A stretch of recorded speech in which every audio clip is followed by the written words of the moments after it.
Excuse me.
Cheesehead TV brings you two guys who like to think they know something about football.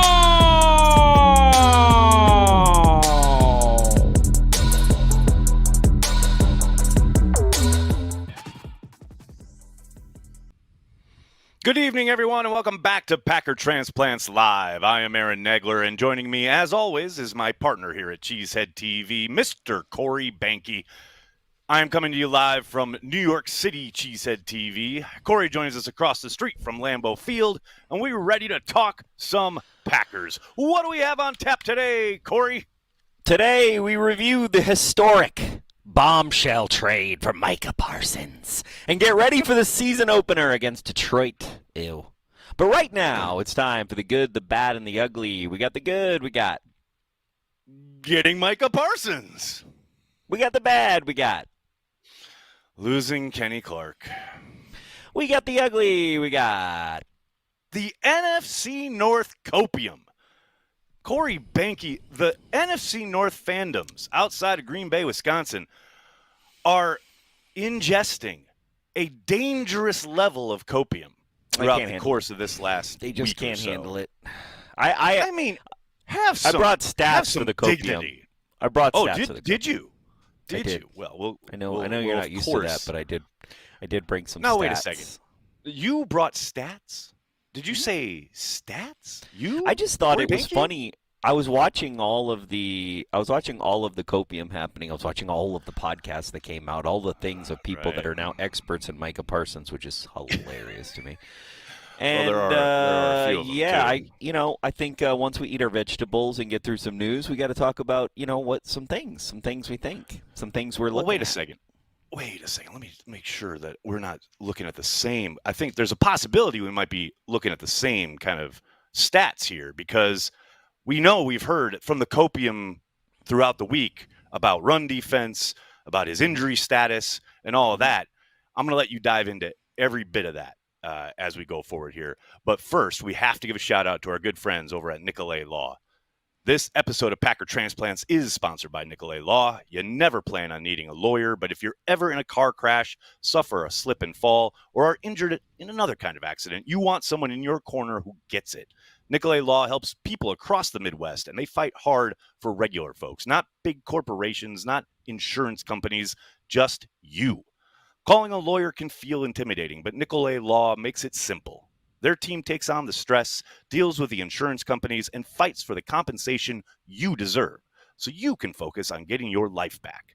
If you're injured, don't wait. Call 1-855-NICOLAY or visit nicolaylaw.com to get started. You know what I want to get started, Corey. You know where I'm at. You know where I want to go with this. You know what's next, don't you? What's that? Let's get to the hotness. Come on. Let's do it.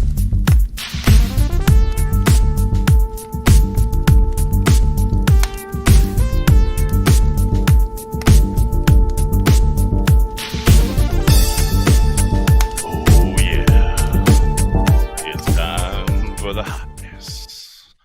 That's right, ladies and gentlemen, boys and girls. I mean, I could throw up any play that Micah Parsons has ever made in a Cowboys uniform, but he'd be wearing a Cowboys uniform. I wouldn't feel right about that. I will say, since we last spoke, Corey, probably the hottest thing I've seen is this tweet from Ian Rappaport announcing the fact that the Packers had traded for Micah Parsons. I had to check this thing about 4,000 times, give or take once or twice, to make sure that it was real. And it happened right before I went live on Packers Daily. So you can imagine how I was a bit flustered. But that was an amazing moment in time, seeing that tweet come across the timeline. Where were you when you found out about the Micah Parsons trade? I was shooting gardening videos. Of course you were. What's hilarious is me and my editor, me and my videographer. So because it was Thursday, and I got I got texts from so many people. I got like 10 texts. Oh, yeah. And look, my phone's blowing up, and I'm like literally thinking about shooting a video on. I think I shot Nectar Power. No. We were shooting a video on Amaranth, and because amaranths are really cool. I actually have. Oh, here's an amaranth. Oh no, wrong side. Here's an amaranth right over my shoulder. That right there. That tall guy right there. That really peeking tall up over guy, the fence there. Yeah, that's a golden. Yeah, that's a amaranth. They're known as the fourth sister. For those of you that need that for your trivia, they're not in the Three Sisters planting. They're an actual ancient grain, and that amaranth was actually.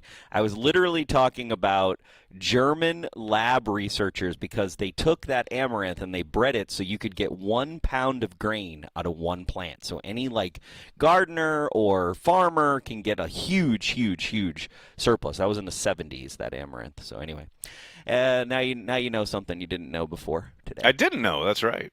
And now I also know where you were when you found out about Micah Parsons becoming a member of the Green Bay Packers, which is still a bit surreal. It is very surreal, and it is funny when my phone blew up because I didn't know that was a thing anymore, you know? I know. I had people texting me while I was live. I had Bill Schmid texting me while I was live while he was watching me live. I'm like, dog, you understand I can't answer your text right now, right? But that was fun. That was a good time. Speaking of good times, come on out Saturday night for the first ever Cheesehead TV kickoff party. D2 Sports Pub right down the street on Armed Forces Drive, right across from Lambeau Field. Corey will be there. I'll be there. Carry the G will be on offer. Plenty of it. Get yourself some Carry the G. Motel Men will be performing live later in the evening. It's going to be a good time. Corey, I can't wait. Can't wait to see you. I fly in tomorrow. Exciting. Can't wait to be there with Packers fans worldwide. And this is legit, Corey. I have heard from people literally from all over the world, all over the globe. We're coming to this thing. So nice. Be prepared to say hello to Packers fans worldwide on Saturday night. I'm ready for it. I'm excited.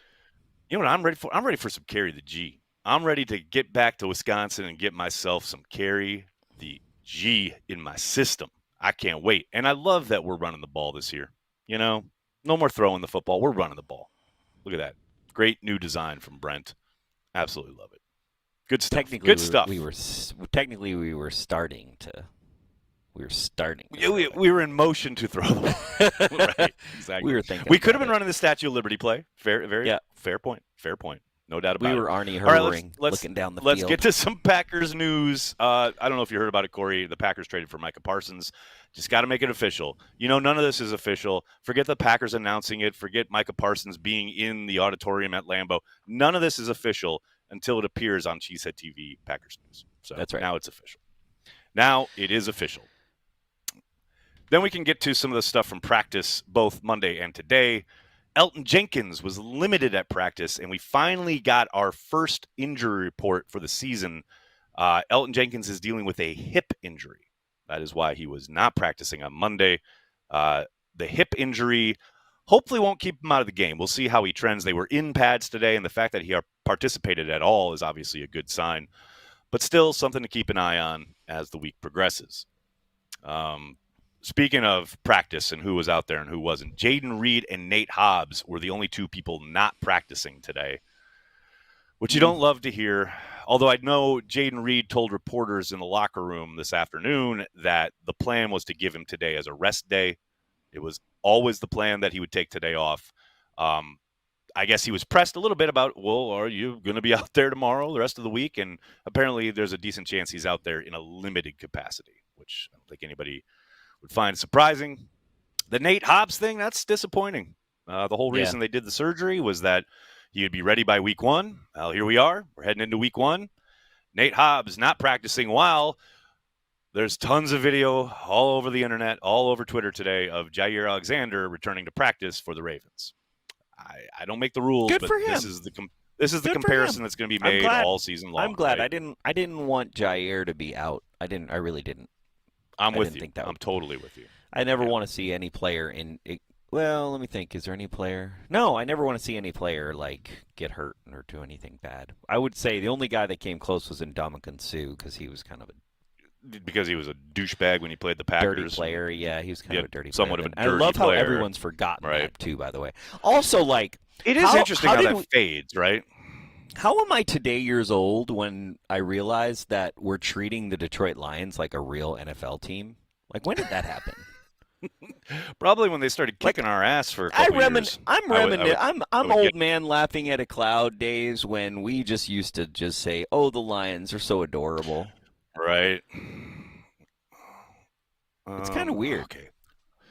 I find it funny that right now, or are you? I just talked about. Well, okay. Think about people behind you in that building. Yes. Who would I ever pause to actually look at their text and answer them? There's probably what? What do you think? Maybe a handful? What do you think? There's maybe 2, 3 of them that I think there's 3 people. There's 3 people I'm thinking about right now, although one of them does not have your cell phone, so I don't think he counts. So 2 of them So it's not that guy. So.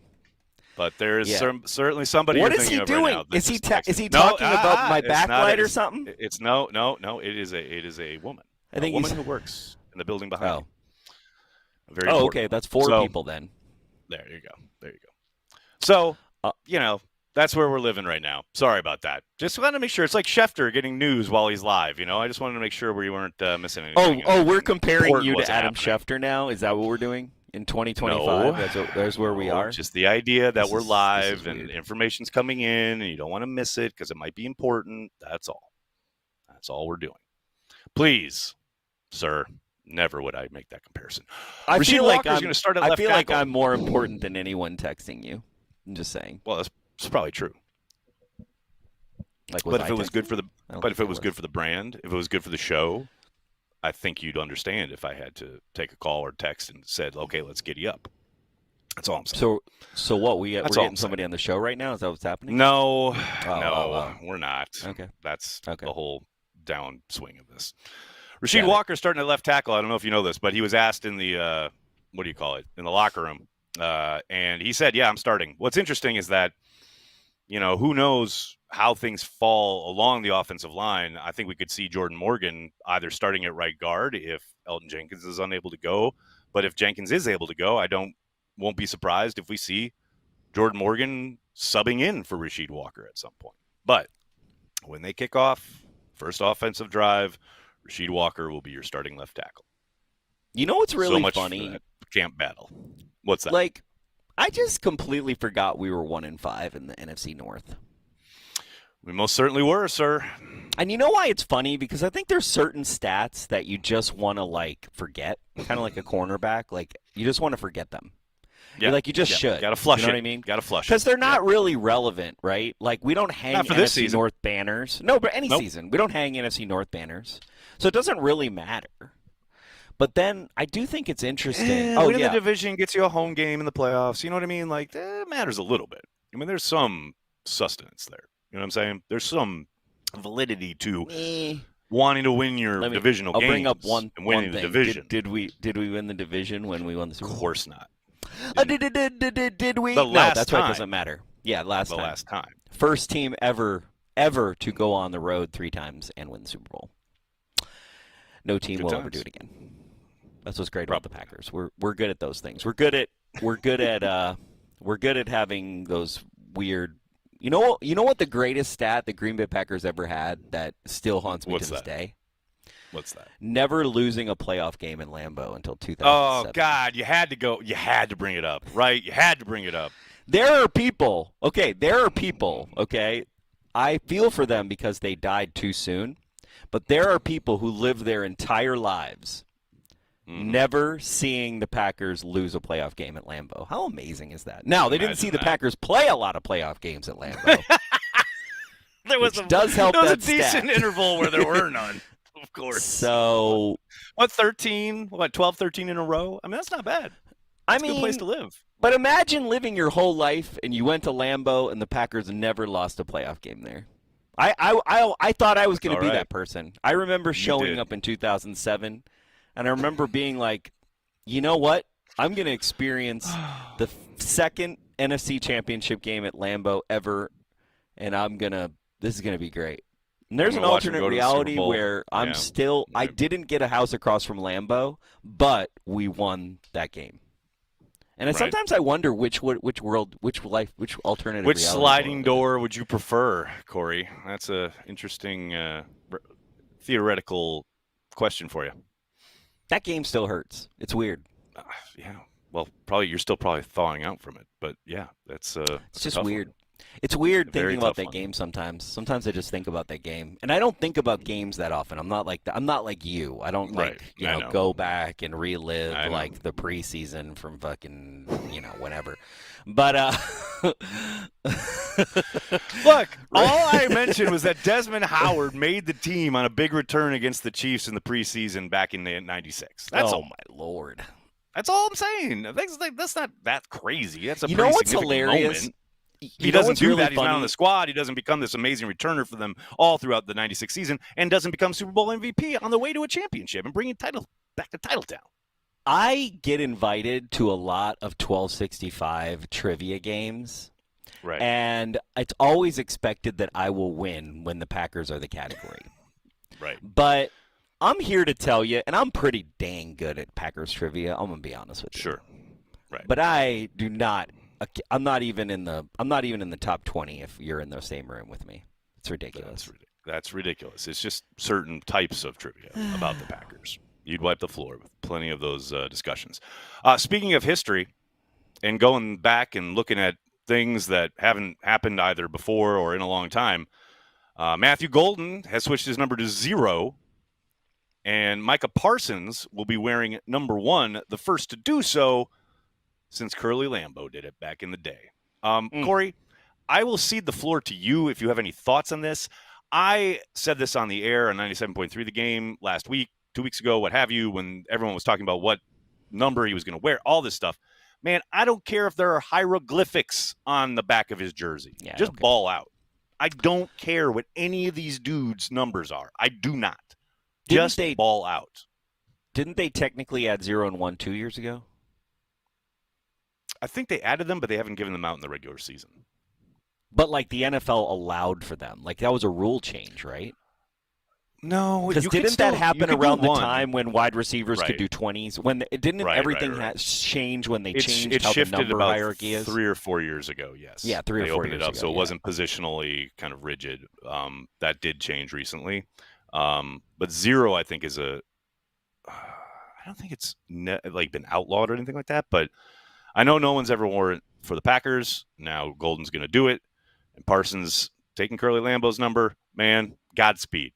It's going to look great. It's great. As he's standing over a slain quarterback, number 1. I mean, I love it. I think it's great. I don't know. I mean, put a statue up. Let's go. Like, give me a reason to put a statue up. Give me a reason to retire 0 and 1. You know what I'm saying? There you go. That's what I'm talking about. Take it out of commission because you've been so awesome for the Green Bay Packers. I'm down with this idea.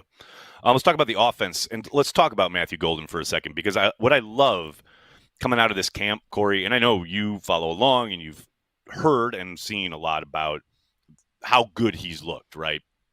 And one of the things that his ascension, I think, is in service to, or because of, man, talk about taking advantage of an opportunity when it presents itself. Think about all the guys at the wide receiver position who missed like large swaths of time this summer. I mean, Dontavian Wicks barely practiced, right? Yeah. You got Jaden Reed out for over a month.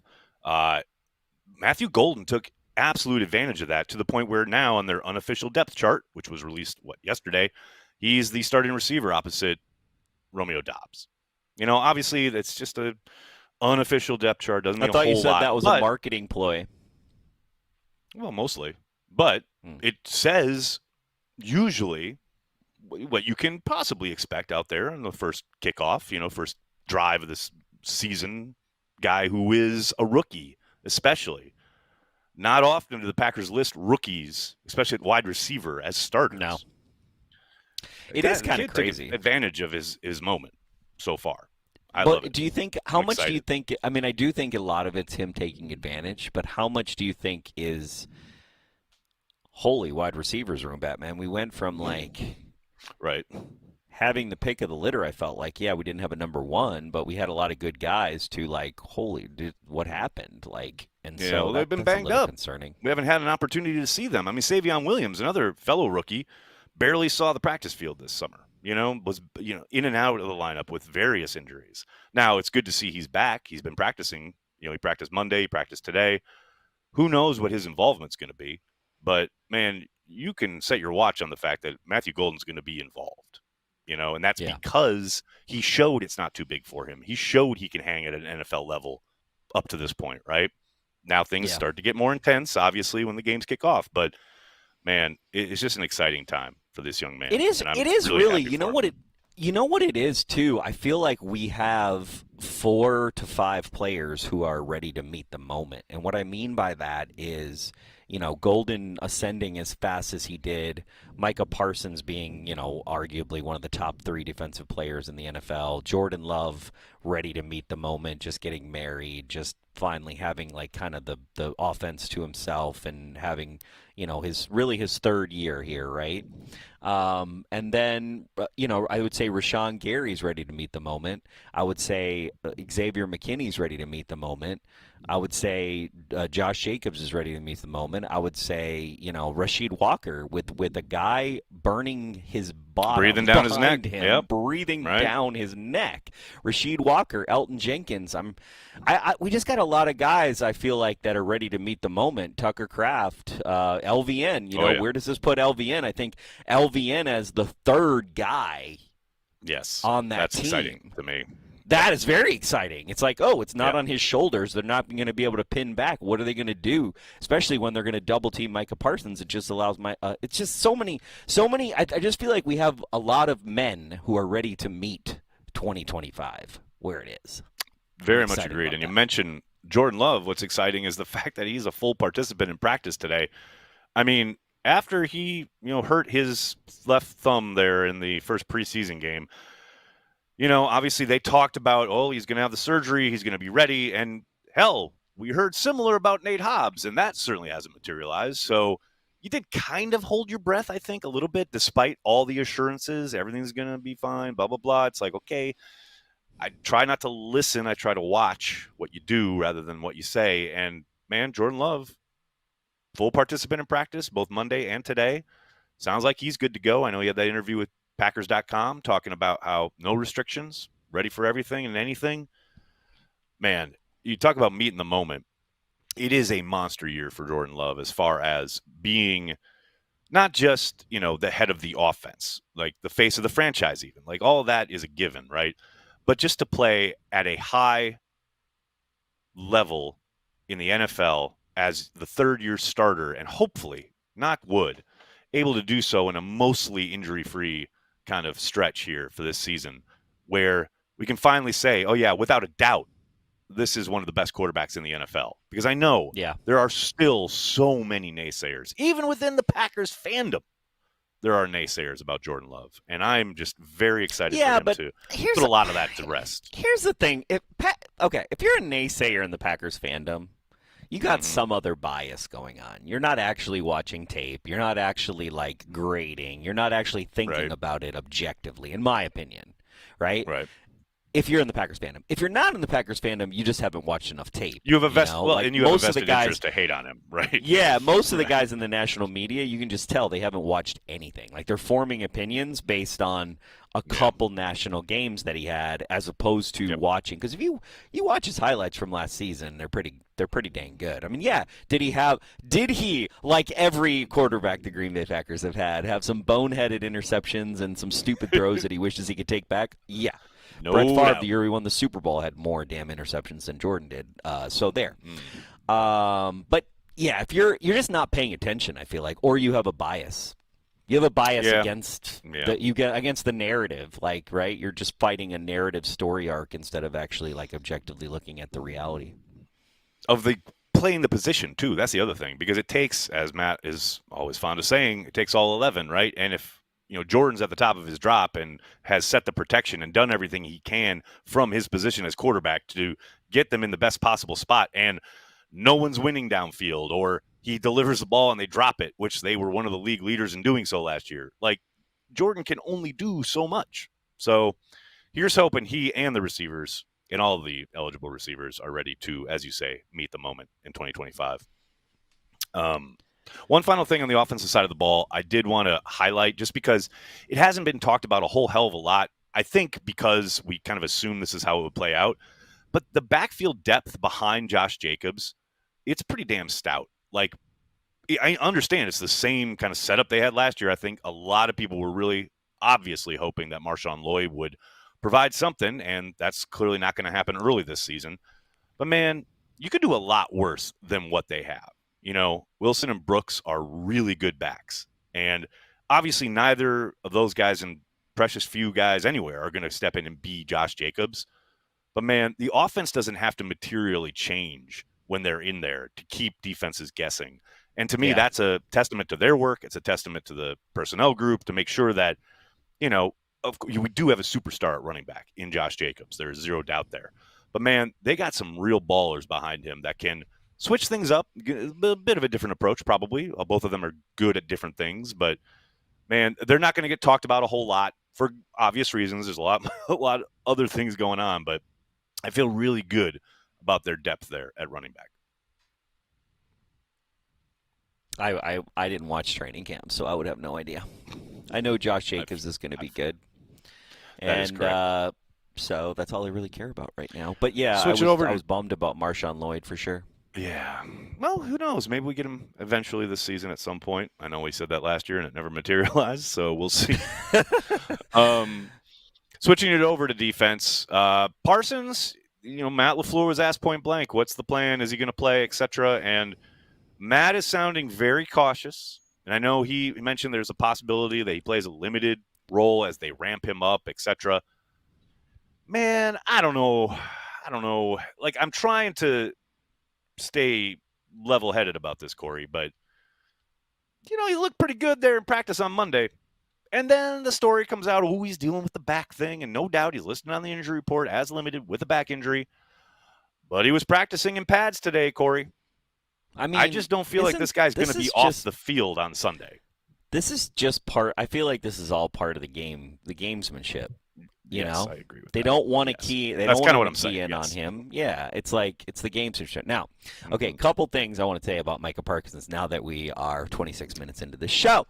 Yes, sir. Okay, one is, dude, I just watched this video. Is this wrong? Okay, so you know how they're saying it's like $44 million against the cap, but the actual cap number is like 28, and then like the last year of the deal, it's like 58. But that basically makes it so that they'll basically, if everything goes well, they'll make that a smoother number by extending him. Of so course, like the yes. actual cap hit is lower than I thought. It's not anywhere close to. Dude, the cap hit this million. year is almost negligible. The cap hit It's this like year is 9, not like I around think. 10, like just Yeah, I think under it's like $10 million for year So one, yeah, right? but And then it does goes like jump up. 9, then Yes. it goes like 16, then it goes like, and I'm being very general and vague because I don't know what I'm talking about. But then it goes like 26, and then it goes like high. It's like 60 something in the last year. What's funny, Corey, is that how when we had Brian on this offseason and we asked, was about open windows and opening your window and do you want to take advantage, blah, blah, blah, and all this stuff. And he repeated something he said before, but I don't believe in windows. And I can only take him at his word, right? But whether he believes in windows or not, this contract with Micah Parsons opens a 3-year window. Now, you can say they got to win a Super Bowl in this 3 years to make it worth it, etc., whatever your mileage will be. But after 3 years of this deal, to your point, there will be a renegotiation. Yeah. Like, that will happen. So the the window has just been opened, and it's open for the next 3 years. Yeah, well, I guess what I was trying to say is it's still like a lot of so part of the NFC copium that I've seen going around is Right. oh, we overpaid. I'm sorry, but we didn't overpay. And two, that the injury thing, whatever. Every player in the NFL is injured. I'm not until you see them on Sunday, you don't know. You have no clue. No one has any clue until we see them in an actual regular season game, which we're going to see this weekend.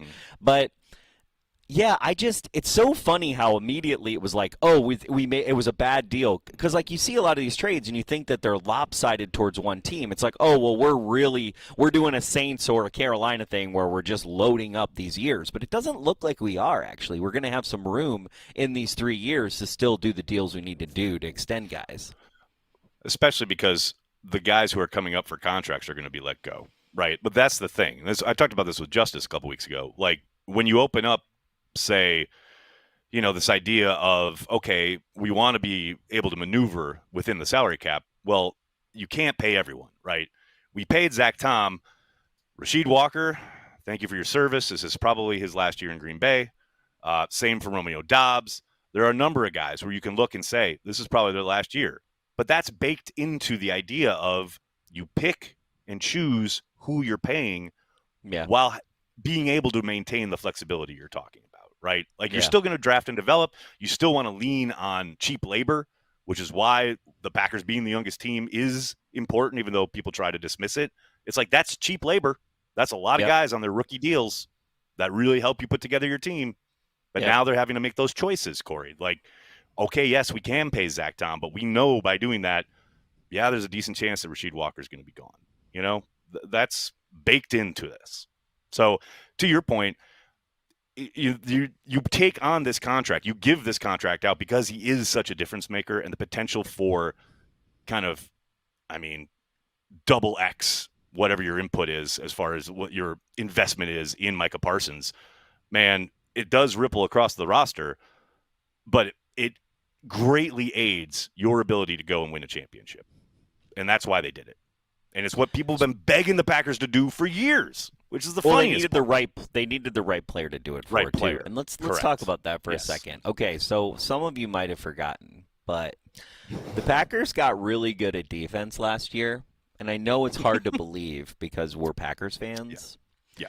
It's really hard to believe that we're good at defense. Just me being in my 40s, let's say, it's very hard for me to believe that we're good at defense. The last time we were good at defense, in my opinion, when Nick Collins was playing, So that's a while ago. And then before that, Leroy Butler was playing. You know what I'm saying? Like, right. It's just like, look, good safeties. Oh, we got one now. So I'm just going to go through what the AI mode in Google told me about league rankings here for 1 second. So 5th in passing yards allowed, 9th in passing touchdowns allowed, 5th in rushing yards allowed, 3rd in rushing yards per game, tied for 8th in sacks, very important to note, tied for 3rd in interceptions, pretty crazy, interception return touchdowns tied for 10th, tied for 3rd in fumble recoveries, tied for 8th in forced fumbles, tied for 10th in defensive touchdowns, 3rd in takeaways, 6th in points per game allowed, and 5th in total yards allowed. That's pretty good.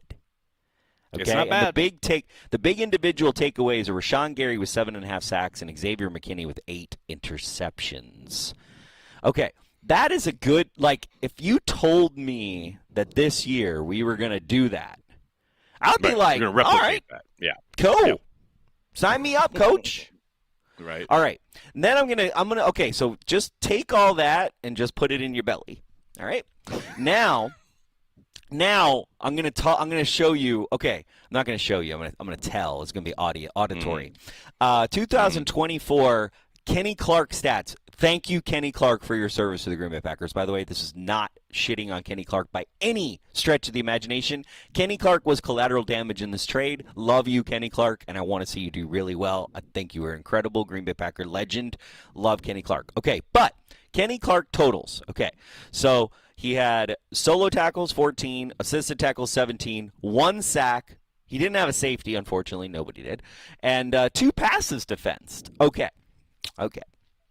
Micah Parsons, 2024. 27 solo tackles, 12 sacks, so 11 more sacks. And, he had 1 less pass defensed. But here's my point, and I do have a point. Does anybody think, okay, we lost Jair, okay, so that's a negative.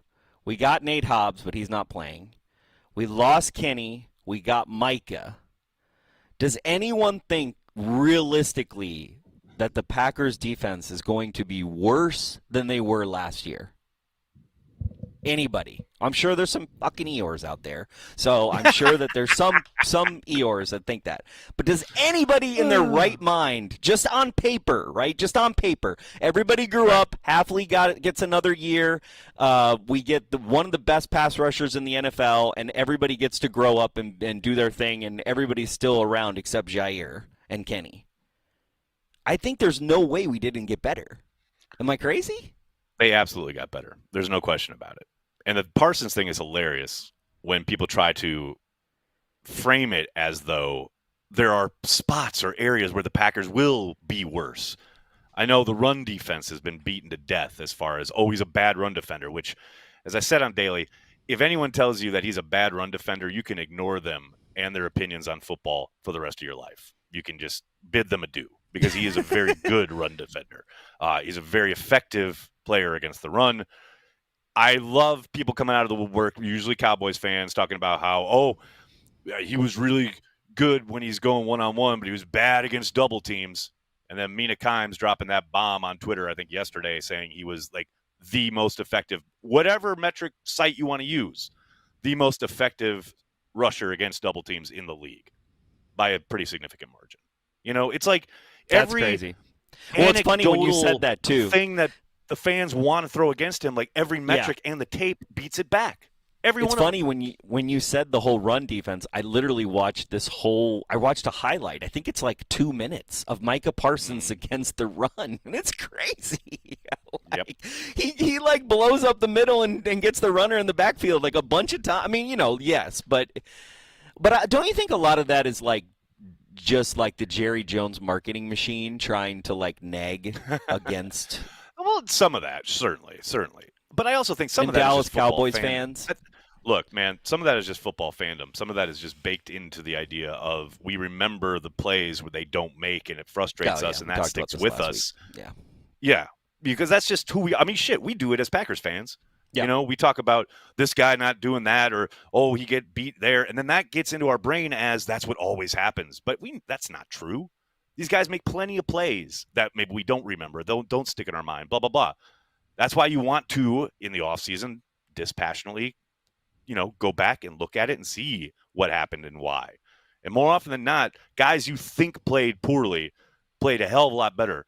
And nobody exemplifies this more on the Packers currently than Keisean Nixon. Keisean Nixon is a poster child, mostly because of the position he plays, but he is a poster child for a guy that fans just want to kill and just really talk about what a liability he is and how bad he is when he is nothing like what is in their heads. You know what I mean? Like, he was going to be targeted in this game. He will give up plays. That's baked into the process of being a corner, especially when they've got really talented receivers. It's going to happen, right? But he's a really good player, a really good player. And it drives me nuts that people, fat Packers fans kind of trying to drag him down. Yeah, I don't understand it. But I already said my piece about this, and there's certain players that I get it. I get why people. I understand why people feel that way about him. I don't feel that way about him, but I understand why people do, because there's other players that I've spent my whole entire sports career feeling that way about. So I get it. It's not fair to the player, but I get why we feel that way. I get why our one specific thing I'll talk about in regards to Nixon is he's got to come correct on Sunday, because the Lions do a really good job of getting after him. And I'm not talking about just the X's and O's. I'm talking about chirping between plays after a tackle or a missed tackle or after a receiver beats him or whatever. Don't forget the very first, kick return against the Lions last year in Lambeau. He got a 15-yard penalty because he said something on the sideline there. You know what I mean? Mm-hmm. Like, the Lions do a really good job of getting in his head. He's got to come correct on Sunday and not do anything dumb and not give them ammunition, because if he can just play from play to play at a high level, which I know he does and can do, then that doesn't give them anything to work with. You know what I mean? But in the past, they know they can get a rise out of him, and that only leads to bad things for the Pack. Speaking of talking junk, who's annoying, I just had to tell TikTok I wasn't interested in their content. Why does TikTok think that I'm in? Why does TikTok think that I will want to watch anything that Amon-Ra St. Brown has to say about life? Like, get him out of my feed, TikTok. You know how stupid an algorithm has to be? If it's like, oh, Corey Behnke, you're going to like Lions content. No. Oh, what about Bears? No. Oh, well, you like the NFL, so you should like NFL. No, fuck the NFL. The Bears quarterback. Oh, my God. Why do we live in this era? Ugh. I liked it better when players didn't. Well, you know what? Yeah, I would sacrifice this podcast to live in an era where I don't have to listen to all this garbage. That's good. I think we're gonna put that on the title card from now on. I would sacrifice this podcast. The Packer Transplants masthead. I would sacrifice this podcast and not have to listen to all this nonsense out there. I like it. I mean, oh, that's so good. The big question to me on defense, wrapping up the defensive side of the ball, is how does Jeff Hafley approach a brand new play caller in Detroit, in John Morton, who had been the passing game coordinator in Denver, previously on the Lions staff a couple years ago. Man, week one's already a wild card. You know, it's nothing but but it's a majority of unscouted looks. And now you throw a wild card like a brand new play caller. How much kind of Ben Johnson stuff do they stick with? Because it really obviously helped their quarterback.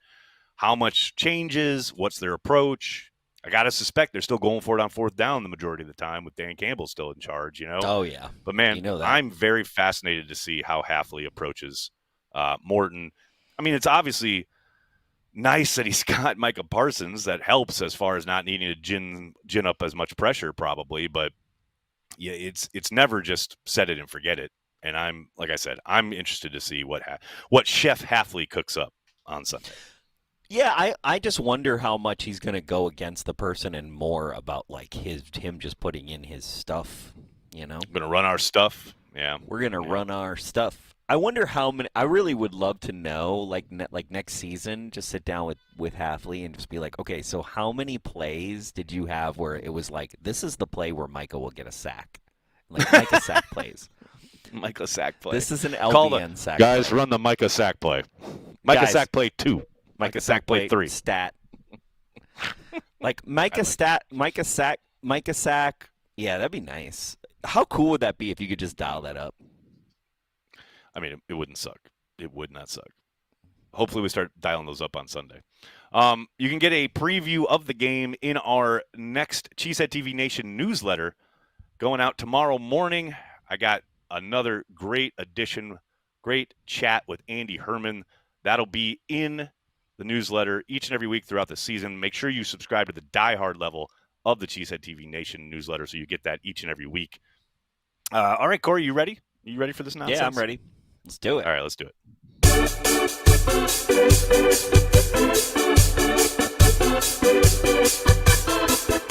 This week in the Packer Blogosphere!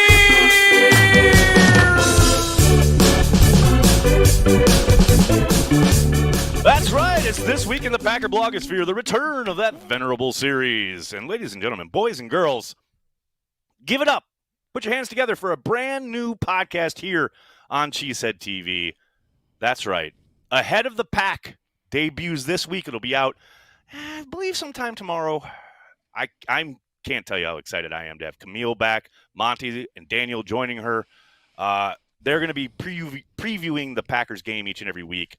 Ahead of the Pack, dropping here on the Cheesehead TV YouTube channel and in your podcast feeds. Very excited. I can't tell you how excited I am to have Camille back on Cheesehead TV. We've been talking over the course of the last year or so about doing something with her, getting her back on the channel. Very excited to have her and Monty and Daniel back in the fold. Going to be a good time. Dropping tomorrow. Make sure you check it out. Corey, I know Monty, Well, you know what's cool about Monty? I just saw him during training camp. What I love about Monty is he is probably, I think in my life that I've met, he's one of the biggest connoisseurs of a cocktail I've ever met in my life. He can get down there. He can get in with it. And yeah, I appreciate a man who has good cocktail taste. He most certainly does. At that, no doubt about it. I know you had something you wanted to highlight regarding Packer Bungalow there in the Green Bay area. So if you're coming to Green Bay for the Carolina game, I believe. Yeah, Carolina game. I've got it pinned in the comment. I've got a link to it in the comment of this video. Check out Packer Bungalow, one block from Lambeau Field. There's some shots. There it is right there. That's the driveway view, people. That's wait, go back to that. Oh, that's the kitchen view of Lambeau. And those are some really nice I did all that. I there's some that's where it is right there. That shot right there is like shows you how close it is. But yeah, we only have one night available or one day available. It's the Carolina game in November. If you're looking to book and you haven't done your travel yet, please consider Packer Bungalow. Would really appreciate it. And yeah, Packer Bungalow. Do it, people. It's gonna be a lot of fun. That's gonna be a fun week. That's throwback weekend. That's the weekend they're wearing the throwback jerseys. So it's. I mean, this blue is and gold the third year we've had it, and this is the first year we've had this many booked this soon. So if we can book this, we're good to go. We did awesome. Absolutely love it. Elsewhere in the Packer blogosphere, I want to give a shout out to Ethan Bacon, who is a somewhat new videographer for the Green Bay Packers, came aboard the last couple of years. A lot of people probably, at least here on YouTube, remember him from his YouTube channel back in the day. Was, hired by the Packers to do amazing things like he did yesterday. We can't show the video because, the Packers wanted you to watch it on their YouTube channel. So make sure you do that. Welcome back to Packers football. It is incredible. Gives you goosebumps. Hair on the back of my neck stood up. It was awesome. Ethan has been an awesome addition to the Packers digital team, and definitely wanted to give him a shout out after that awesome video dropped yesterday. I liked it. I watched it. Speaking of all, the best. The end was dope. I thought. Speaking what of I awesome thought about stuff. Oh, Nagler. Go ahead. So you know that sweater? I saw somebody posted the sweater that Micah Parsons wore on his first day. It's like $1,200. You can get it like used. Right. And I thought about getting it, but then because I was like, oh, I'll just wear this. But then I realized it's like Dallas colors and Packers colors, kind of. Is it? Yeah, it's like Packers colors on the top, but then so it like blue goes and silver into or something. Yeah, it's weird. So then I was like, no, I can't do it. But anyway. I was going to get it for you for Christmas. Oh, were you? That was going to be my Christmas present? Well, I appreciate that. Yeah, but instead it's the thought that counts. That's what they say. Maybe I'm going to get you Carry the G instead, so there you go. Okay, that sounds good. I can live with that. Speaking of Carry the G, how about a shout-out for Brent, who designed the Carry the G label, who has been killing it in the merch game. Our new store is filled with new great designs from Brent. Tons of great stuff. Make sure you check it out. There's a link here on YouTube. You can do so. Just go to the store link. I'm all in on this Chef Hafley shirt, and I gotta admit, Russ Baller, that's incredible. That's phenomenal. But make sure you get your new Cheesehead TV merch for the next season coming up here in a couple days. Very exciting stuff. Behnke, I know we upgraded a bunch of stuff. We upgraded the store, so we got better stuff, better response, faster. We did a whole upgrade. Much Nagler faster personally. Deliveries.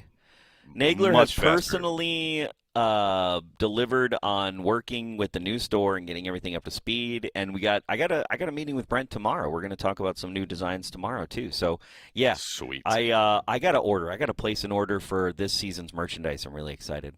Yeah, you do, brother. Yeah, you do. All right, let's get to the comments here on YouTube. I think a couple people have. I do first, though, want to give a shout-out because I believe somebody, like literally right before we went live, joined as a Carry the G Club member, and I want to make sure they get a shout-out because goodness knows we appreciate each and every one of you. This is John Plettle. I hope I'm not butchering that, but John, thank you so much for joining the Carry the G Club. Look forward to seeing you here on the YouTube channel throughout the season, but certainly during watch parties, which is always a good time. Thank you, brother. Mimsy, why are people upset about us trading 2 number 32 picks? Because we do such a good job of picking at 25 and 27 and 24. Get it? Because Mimsy's saying we're going to win the next 2 Super Bowls. I like it, Mimsy. I like where your head's at. I don't know why anyone would be upset about that. But, people just like to be upset because it's the internet. That's how we roll. E4 K-Town. So, when are y'all going to have Micah Parsons on? He has to be looking forward to it. ...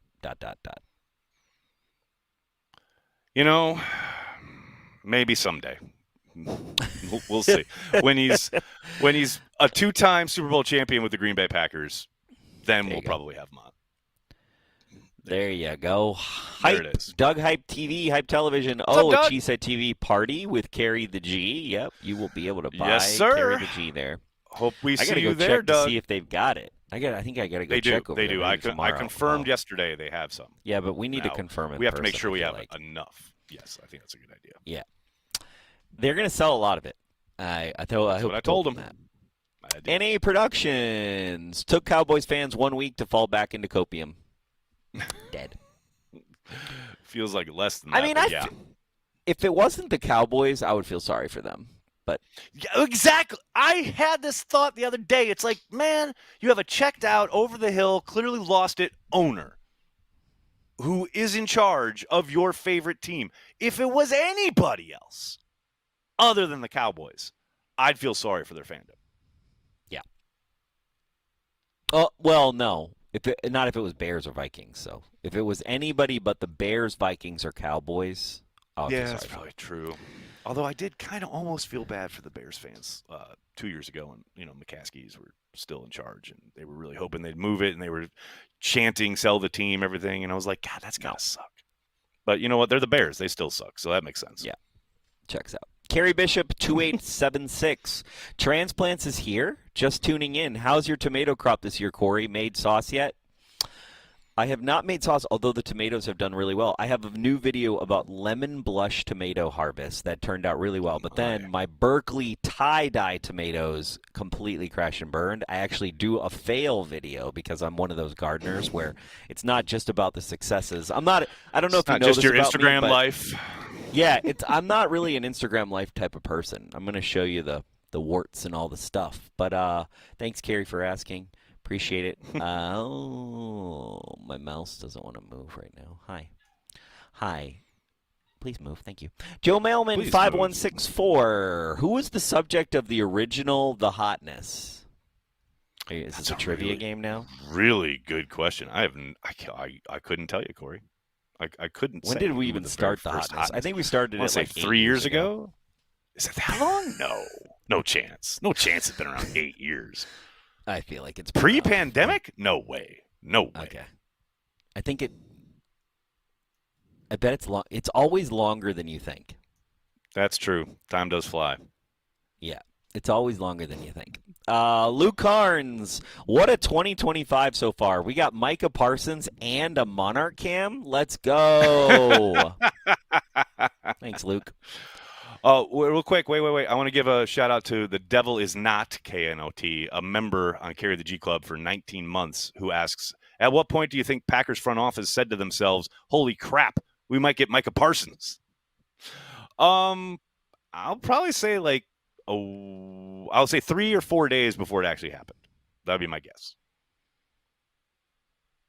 What do you think? You know what's fascinating about that question is, what do you think was the inner circle?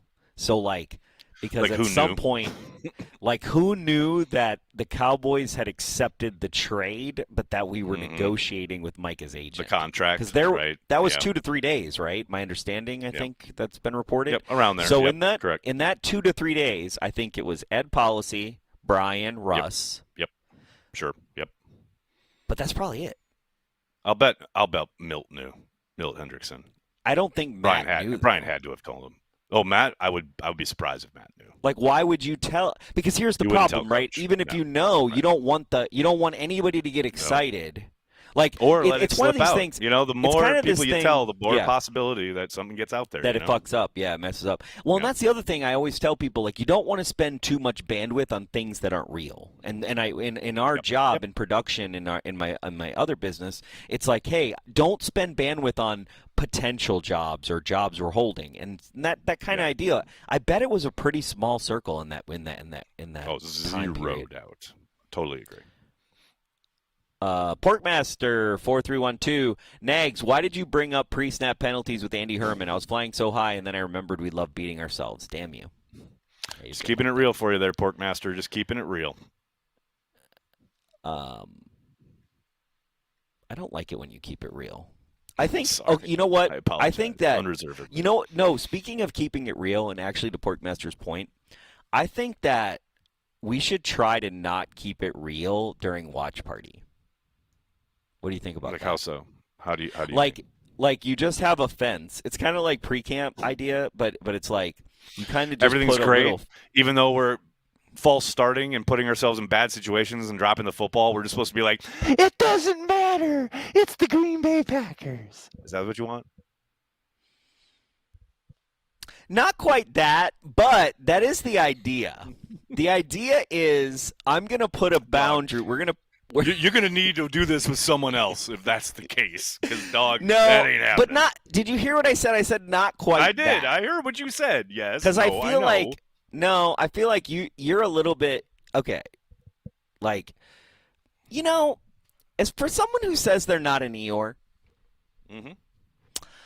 Dustin Logan, thanks for Super Chat. Be great to see y'all Saturday and be at the first 2 home games, a week away from Arizona Heat. Always great in Wisconsin in September. Go, Pack, go. Thanks, Dustin, for the Super Chat. What's up, appreciate Dustin? it. Sounds good, brother. I've been watching Dustin kick ass and take names on Instagram.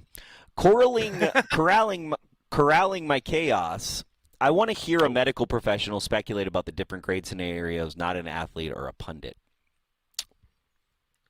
I agree. Has any medical professional? Is this about the back? About Micah's back? I think so. I think the point is I think I added it because it was like, oh yeah, I agree with that sentiment. Has any medical professional? I mean, it's so hard. It's your back. It's like here's the other problem. Here's the problem with this comment. Because the word speculate is in there. I don't want to hear anybody speculate because that's all it is speculation. I don't care how expert they are. I say this all the time on Daily, without access to the medical information, everybody's just guessing. And that doesn't do anybody any good. Especially you can talk about theoretical stuff all day long. Yeah, pain threshold, what actually is happening, we don't know. We don't have the information other than the information that someone wanted you to know, i.e. Jerry Jones and the Cowboys after the trade, and by the way, Micah's dealing with the back, or the Packers, whatever. You know what I mean? Exactly. Like, yep. It's just speculation, so I don't want to hear it. That's just me. Your mileage may vary. Okay, so I don't know if this is So We to Live or So We to Live, but Nags, your cap is crazy. Where did you get it? In our store. Go to the store button here on YouTube, and you'll find it. It's in the Cheesehead TV merch store. Thanks, man. Eric. I tell you what, these are flying off the shelves, the digital shelves. You can't buy this one. I bought this at the pro shop, and then I had Spencer Young do this Willie Davis little art. It's a one of one. It's a one of one. I got a lot of those. Actually, Spencer's fence over here. We're gonna see. He's got a fence over here that this only weekend, I get right? to see. It's so cool. You're gonna get to see it, and you're gonna be amazed at it. Can't wait. What I love about it is it doesn't view the street, so it's like only people. It's kind of cool. It's a little hideaway. It's like an alleyway. Eric Doyle 7403. Hey y'all, super pumped for the season. Thinking back to LaFleur's visit to Corey's house. Not asking for you to speak out of school, but did you glean any insights into this year's team or into him as a coach? I don't kiss and tell, Eric. You know what I'm saying? Yeah, I'd say the problem we got is some fun stuff, but nothing we can ever talk about. There are 3 conversations that I'm looking back at that were like wildly fascinating. To Aaron's credit about that party that we've done now for, I think this was our 7th year. Yeah. 6th year. That's been going on a the while. It started, honestly, the first time we actually got together was 4 of us. It was me and, it was supposed to be 5, but we won't name who the 5th person was supposed to be. But it was you also Wes. ducked out this year. No, it was 5 of us, but it was supposed to be 6. Sorry, I can't count. 6, yeah. It was originally me, Pete Doherty, Wes Hodkowitz, Rob Domofsky, and Aaron Nagler. And the idea was Pete had his 100 best players of the Green Bay Packers. And top so 100 Packers players of all time, right? Yeah, and so we did this awesome. It was amazing, and actually, I just was amazed that I got to sit there and listen to this. I contributed not that much, but just sitting around my table talking about the top 100 Packers players on a podcast was pretty epic. And so out of that became like the unofficial Packers beat writers off the record training camp end of season get together. And the whole point of it, to Aaron's credit, is, and actually something that's very much needed, I think, in general in this world, is a place to just kind of be cool, not worry about all this bullshit, all the like Twitter and hate and all this stuff, social media and all this crap, and just be real human beings, hang out for, 2 or 3 hours, talk shit, and go home. And it's, and Coach really, I think, responded to that of like, hey, this is a moment for me, as I'm not crazy busy. I've got all this stuff going on, but I'm going to take a moment with people that I have to spend some of my professional life with and have human interactions with them. So I actually am very proud of him for that. I think he's kind of an incredible human being to see that and then, take the time out of his day to do that. So that's my 2 thoughts on that. Couldn't agree more. And yeah, I'm right there with you, Corey. The idea that he saw the value in it was pretty damn cool. Skinner M10. Hey, dudes. Thanks for what you do. Thank you, Skinner. Thanks, Skinner. M10. Appreciate you. So we to live. Don't forget to hit the like and subscribe, people, please. Easy way to support. Yeah, we don't do enough call to actions on this channel. We don't. We really don't. So can you please, if you are not subscribed to this channel right now, please hit the subscribe button. And if you are subscribed, then hit the like button. And if you've already liked it, just make a comment and make sure the comment isn't mean to me. It's mean to Aaron. Okay? Thanks. Appreciate you. I was going to say Pack. turn on notifications so you know when we're live, but just mean tweets to me or mean comments to me is fine. That's good. Yeah, we'll mean comments to Aaron are fine. If they're too mean, I will get rid of them. But we need the engagement badly, people. Okay, we're desperate. It's true. So go it's for very it. Fair. Go very Pack. Fair.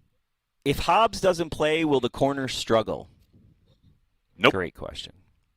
Nope. Will there be moments where they get beat? Yep, because they play cornerback in the NFL. But they're not going to struggle any more than they would have if Hobbs had played. Now, losing Hobbs, the most frustrating part of not having Hobbs out there is all the physicality and attitude we saw at the start of camp that I was so excited about adding to the defensive side of the ball. That's what you're missing without having Hobbs in there. Certainly he can cover. He's a good corner. But, man, his physicality just jumped off the field. And not having him there, that robs you a little bit, especially when it comes to getting guys on the ground, limiting yak, and things like that. But as a whole, as a group, in Hafley's defense, no. They won't struggle any more than they would have if he'd been out there. Brandy Lewis, 7-Eleven. Dear Hafley, I have started to believe in your ability to lead the defense. Don't fuck it up. Thanks. LOL. Oh, you got Brandy on your side. This is rare air for a defensive coordinator in Green Bay.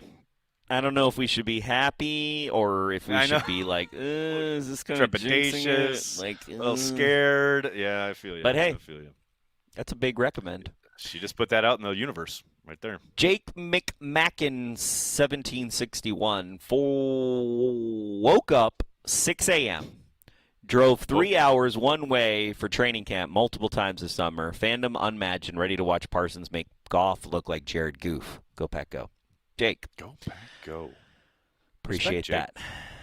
I want to give a shout-out to Johnny Rivers, a Carry the G Club member for the last 34 months, who says, I really hope Kenny can get out of Dallas and sign a new contract with a team I am physically capable of giving any support. Go Pack, go. I hear you. I pulled a short from Daily the other day talking about how fucking bizarre it's going to be watching Kenny in a Dallas uniform. And I know everyone's talking about, or will be talking about, Micah Parsons facing his old team. For me, that whole week is going to be surreal just thinking about Kenny Clark going up against the Packers offensive line. Like, no, thank you. Nope. I don't want anything to do with that.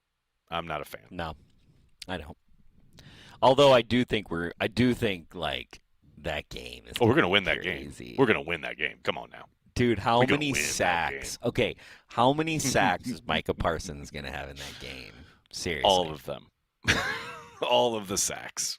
It could be. I'm very excited. That could be the highest. What is the highest? Is 9 the number? Is 9 the highest number of sacks ever in an NFL game?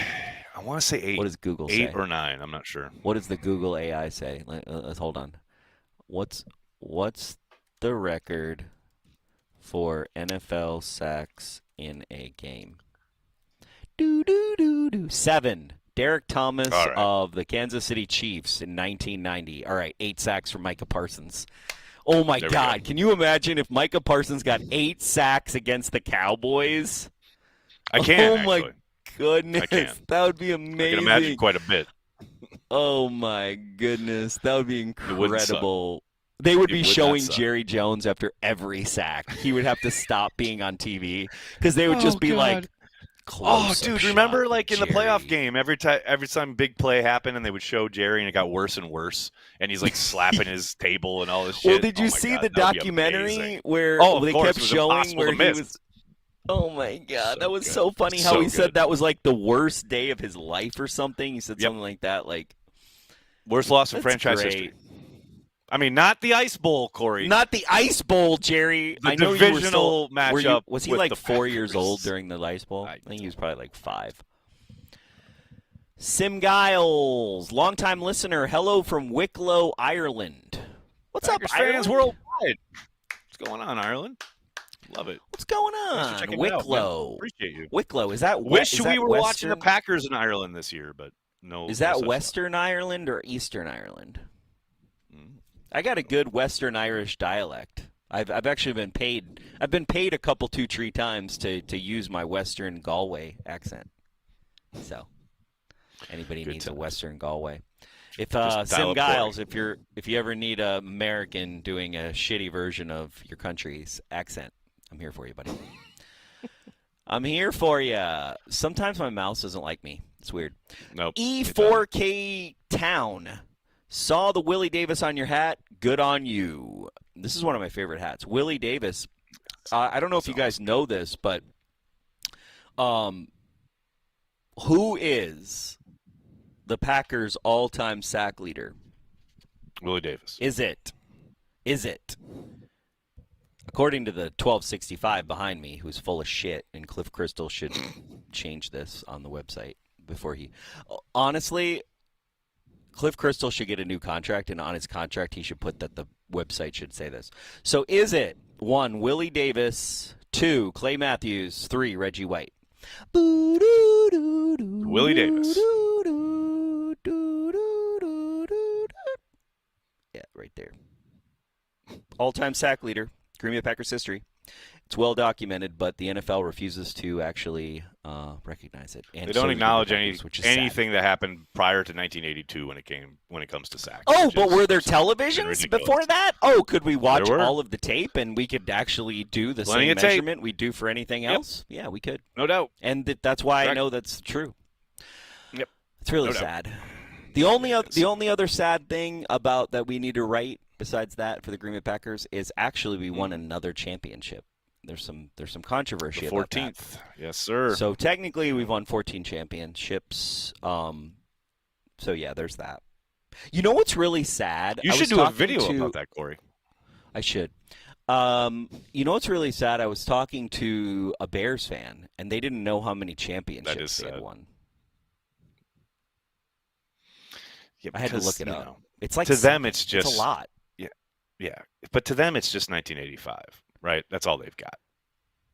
That's it in their minds. Plus, you got to remember, they changed names and stuff. You know, the franchise has been through some stuff, you know, whereas, you know, the Packers, it's just been the Packers. That's all. Is that it? We got good? Are we good on comments? We got everybody? Yeah, we're good on I don't comments. miss anybody. Somebody's good. requesting that they do a super chat, so one of us gets paid 4 times. But I'm waiting for the super chat. But other than that, I Give like a shout out getting to paid, our by the way. We need the Patreon money. members, shall we? We need it. Patreon members, thank you so much for your support. Thank you so much for hopping on our weekly happy hour on Monday on a holiday evening. Really appreciate all of you showing up. It was a lot of fun, great banter, great kind of reveling in the Micah Parsons information and kind of pinching ourselves, as well as care of the G Club members here on YouTube. You guys at thebomb.com. Thank you so much, and cannot wait to see you all on Watch Party. We got a Watch Party this Sunday. Corey, you and me, we're Watch Party. I know. I got on Sunday. I was thinking about how I was going to set it up in the new office. Oh, Dublin is awesome too. We got one more super chat. Amy Gooding, 1349. I know Amy Gooding. Swore off buying any further jerseys, but bought a Parsons just so I can wear it to the game in Dallas. 8 sacks and a pick 6 incoming. Oh, a pick 6. Can you imagine if Micah Parsons gets a pick 6 on the 7-yard line against Dallas and just runs it in like B.J. Raji style? Dives over. Oh my God! If he gets Now 8 we really sacks, if he gets 8 sacks you got to retire that jersey. If he ever just gets 8 sacks in a game. Okay, that is correct. Let's beat the Lions. That's all. The first time I see Micah Parsons, if the first time I see him attempt a swim move, I think I'm gonna just lose my shit. Well, I'll be right next to you when it happens, so I can't wait. It's gonna be a good time. How many sacks do you think he's gonna get against the Lions? 1. I think he's gonna get 3. All right. I think he's going to get 3. I think Rashawn Gary's going to get 1. I think LVN's going to get a half sack. Okay. All right. That's how we're going to beat the Lions. I like it. We got the game plan right here at Cheesehead TV. I'm all in. I'm so sick of people being scared of the Lions. It's annoying. I'm not scared of the Lions. Nobody's scared. If champion fears no one. I just know it's a tough team, and they've owned our ass at Lambeau for the last few years. That's undeniable. Dog, if we can go into halftime and we're not down 3 scores, I'm going to be happy. Because that's what's occurred the last couple times they've come to Lambeau Field. That ain't no joke, man. That's a tough-ass team. It's true. Doug Hype TV. They're a joke, though. They're a joke franchise. Doug Hype TV, buy you a beer very soon. Watch out. Thanks for the super chat. Can't wait. Cannot wait, Doug. Very excited. You got anything else for the fine folks at home there, Corey Behnke? I want to know what it's like for Sim Giles in Ireland to hear in his head what his accent sounds like listening to me saying a couple 2 tree in his head. That's what I got. That'll do it for this episode of Packer Transplants. We'd like to thank everyone who makes Cheesehead TV part of their daily Packers routine. We are and will always be devoted to Packers fans worldwide. Dustin Logan with the super chat from the top rope. Corey's Peppers stronger than the Lions. Let's go! Thanks, everybody. Go, Pack, go.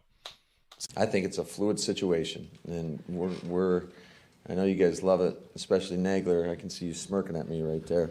We're going to take it one day at a time, and it's going to be fluid, though. That's all I can tell you.